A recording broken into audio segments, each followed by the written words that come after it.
आकाशवाणी देहरादून से प्रस्तुत है प्रादेशिक समाचार। पहले मुख्य समाचार।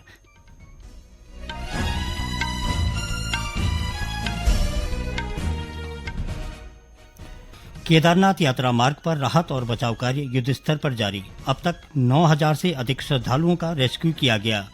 राष्ट्रपति द्रौपदी मुर्मू ने कहा कि राज्यों के समावेशी और निरंतर विकास पर देश का भविष्य निर्भर करता है।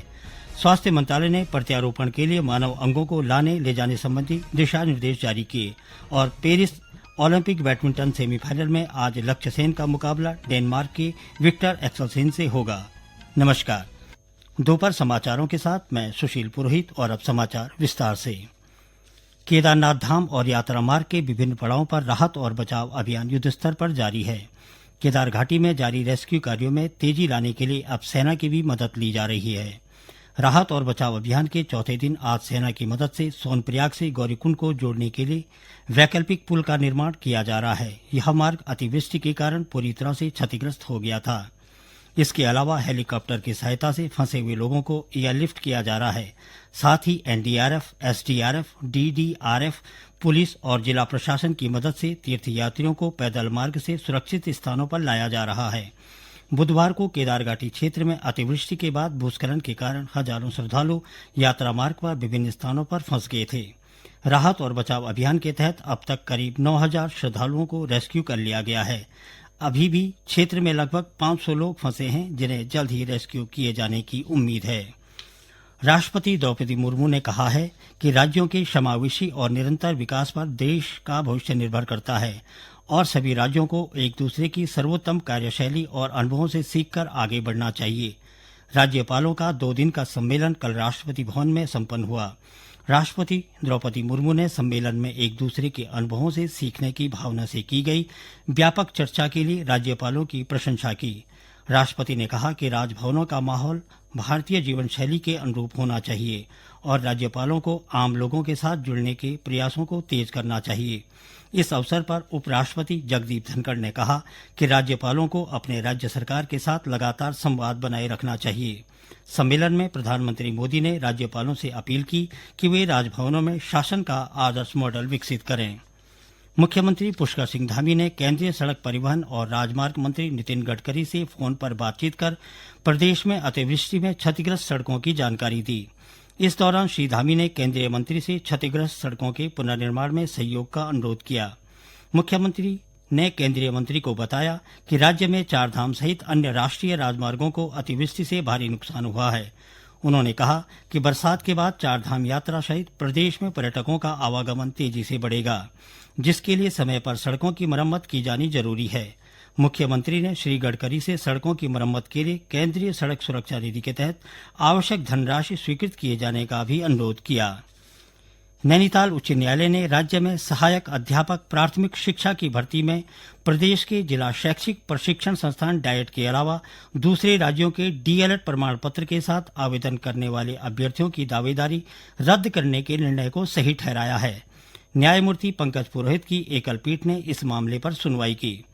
न्यायालय में दी गई याचिका में याचिकाकर्ता ने कहा था कि उसने सहायक अध्यापक प्राथमिक शिक्षा के लिए आवेदन करते हुए प्रयागराज में डीएलएड कोर्स करने का प्रमाण पत्र संलग्न किया था, जिसे राज्य प्राथमिक शिक्षा विभाग ने रद्द करते हुए कहा कि सहायक अध्यापक प्राथमिक शिक्षा के लिए वे ही अभ्यर्थी पात्र होंगे जिन्होंने राज्य की डाइट से डीएलएड का कोर्स किया हो।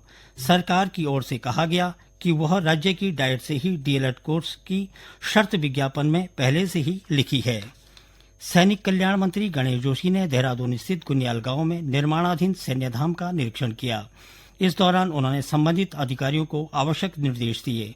उन्होंने कहा कि मुख्यमंत्री पुष्कर सिंह धामी ने 15 अक्टूबर तक हर हाल में सैन्य धाम के निर्माण से संबंधित सभी काम पूरे करने को कहा है। ये समाचार आकाशवाणी के देहरादून केंद्र से प्रसारित किए जा रहे हैं।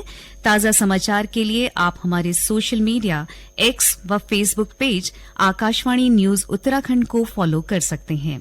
साथ ही ये समाचार हमारे YouTube channel Akashvani news Uttarakhand पर भी उपलब्ध हैं।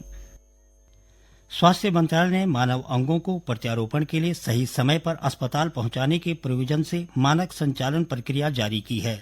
स्वास्थ्य सचिव अपूर्व चंद्रा ने बताया कि इससे गुणवत्तापूर्ण तरीके से अंग प्रत्यारोपण हो सकेगा। उन्होंने कहा कि अंगों को सही समय पर अस्पताल पहुंचाने से प्रत्यारोपण की प्रतीक्षा कर रहे असंख्य मरीजों की जिंदगी बचाई जा सकती है। नई मानक संचालन प्रक्रिया के अनुसार प्रत्यारोपण के लिए अंग ले जा रही एयरलाइन को एयर ट्रैफिक कंट्रोल से जल्दी उड़ान भरने की अनुमति मिल सकती है और अंग ले जा रहे व्यक्ति को अगली पंक्ति में सीट दी जा सकती है। इसी तरह सड़क, रेल और जहाज के जरिए भी अंगों को ले जाने के मानदंड निर्धारित किए गए हैं। स्वास्थ्य मंत्रालय ने यह मानक संचालन प्रक्रिया नीति आयोग और प्रत्यारोपण विशेषज्ञों के परामर्श से तैयार की है। मुख्यमंत्री पुष्कर सिंह धामी ने सुनियोजित विकास के लिए अधिकारियों और जनप्रतिनिधियों के आपसी समन्वय पर विशेष जोर दिया है। उन्होंने कहा कि जनप्रतिनिधियों के सुझाव किसी क्षेत्र के विकास के लिए महत्वपूर्ण होते हैं, इसलिए अधिकारी जनप्रतिनिधियों के साथ समन्वय बनाकर काम करें। नैनीताल के सर्किट हाउस काठगोदाम में अधिकारियों के साथ आयोजित बैठक में मुख्यमंत्री ने यह बात कही। बरसात के मौसम में आ रही चुनौतियों और इसके लिए की गई तैयारियों की जानकारी लेते हुए श्री धामी ने कहा कि जिले में नालों और नहरों की नियमित सफाई की जाए।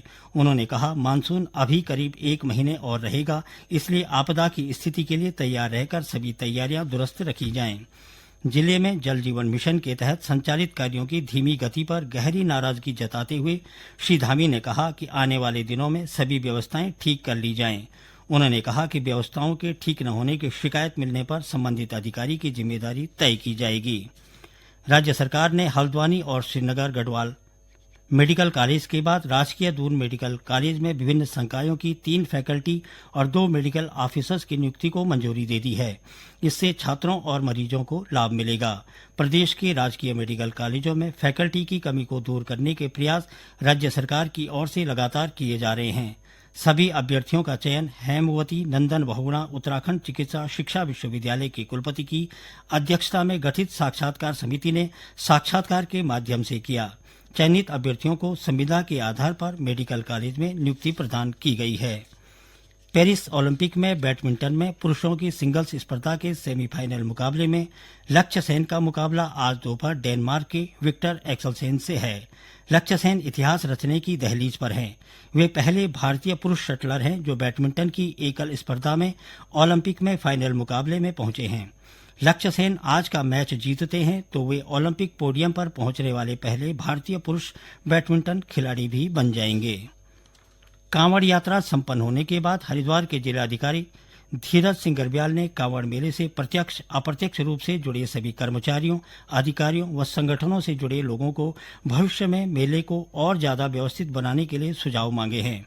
जिलाधिकारी की विशेष पहल के तहत मेले से जुड़े अधिकारियों, कर्मचारियों से सुझाव और फीडबैक लेते हुए इस वर्ष आयोजित मेले का डॉक्यूमेंटेशन किया जाएगा।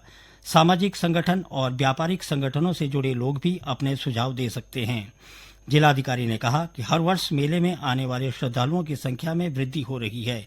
ऐसे में स्थायी प्रकृति की अवस्थापना विकास सुविधाओं की आवश्यकता है। जिलाधिकारी ने फीडबैक में प्राप्त कमियों और सुझावों पर 1 सप्ताह बाद बैठक में मंथन करते हुए सुझावों को स्थायी समाधान के लिए शासन को भेजा जाएगा। उत्तराखंड के ड्रग्स फ्री देवभूमि 2025 के विजन को सार्थक बनाने के लिए वरिष्ठ पुलिस अधीक्षक देहरादून द्वारा अवैध मादक पदार्थों और नशा तस्करों को चिन्हित करते हुए उनके विरुद्ध कठोर कार्रवाई करने का कहा गया है। देहरादून पुलिस द्वारा भी लगातार नशा तस्करों के विरुद्ध प्रभावी कार्रवाई की जा रही है। इस कड़ी में थाना पटेल नगर क्षेत्र के तहत चेकिंग के दौरान पुलिस द्वारा मुखबिर की सूचना पर एक अभियुक्त से 21 ग्राम अवैध स्मैक बरामद की गई। अभियुक्त के खिलाफ थाना पटेल नगर पर NDPS एक्ट के तहत मुकदमा दर्ज किया गया। अंत में मुख्य समाचार एक बार फिर।